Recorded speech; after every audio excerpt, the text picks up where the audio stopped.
बार राजा के सेनापति के पास था एक घोड़ा और एक गधा।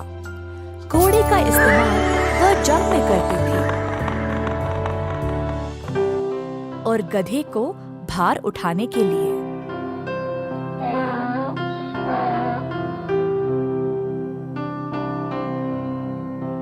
सेनापति घोड़े की अच्छी देखरेख करते थे, परंतु गधे को उतना ध्यान नहीं देते। अनाज और हरी घास घोड़े को खिलाते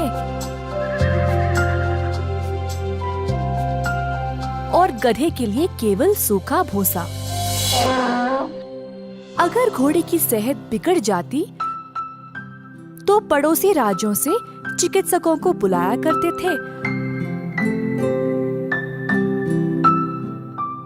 परंतु अगर गधे को कुछ भी होता तो उसकी ओर देखते भी नहीं, क्योंकि सेनापति घोड़े को इतना भाव देते थे।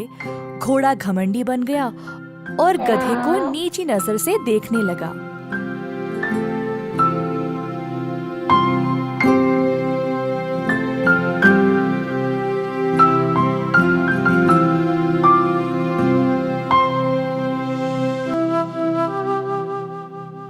एक शाम गधा बहुत ही थक गया और अपने अस्तबल में चला गया।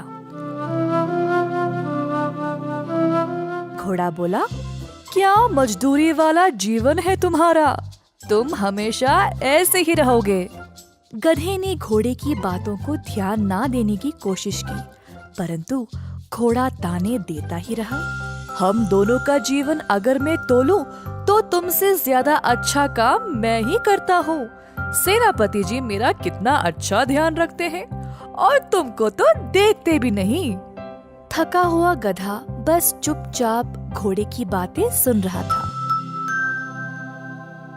अगली शाम रोज की तरह गधा फिर से अपने अस्तबल में आ बैठा। घोड़ा फिर से ताने देना शुरू किया। आज मैं सेनापति जी के साथ महाराज के खेल के मैदान पर गया। तुमने क्या किया? मैं वन में गया और लकड़ी वापस ले आया।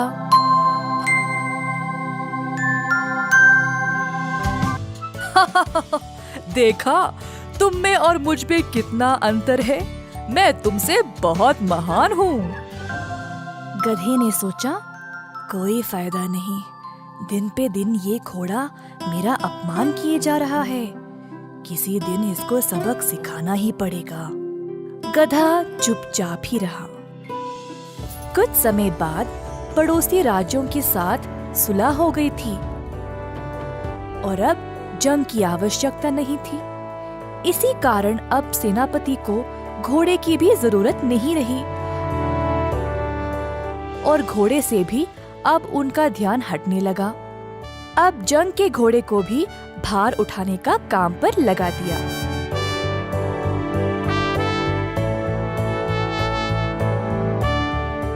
घोड़े को भार उठाने की आदत नहीं थी, तो वो धीरे चलता था और बार बार भोरियों को गिरा देता।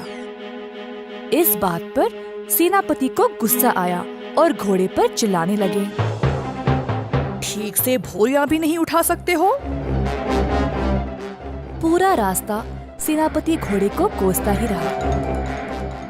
जब घोड़ा अस्तबल पहुंच गया, तब गधे ने कहा, देखा, मेरा काम करना तुम्हारे लिए कितना कठिन था। गधे की बात सुनकर घोड़े को अपनी गलती का एहसास हुआ। मुझे क्षमा कर दो दोस्त, मुझे अनुभव था ही नहीं तुम कितने मेहनती हो। मैं घमंडी बन गया और तुम्हारा मजाक उड़ाया। सच में मैंने बहुत गलत किया। तुम अपने काम में महान हो और मैं अपने में। सही समय ही बताता है कि कौन किस काम के लिए उचित है।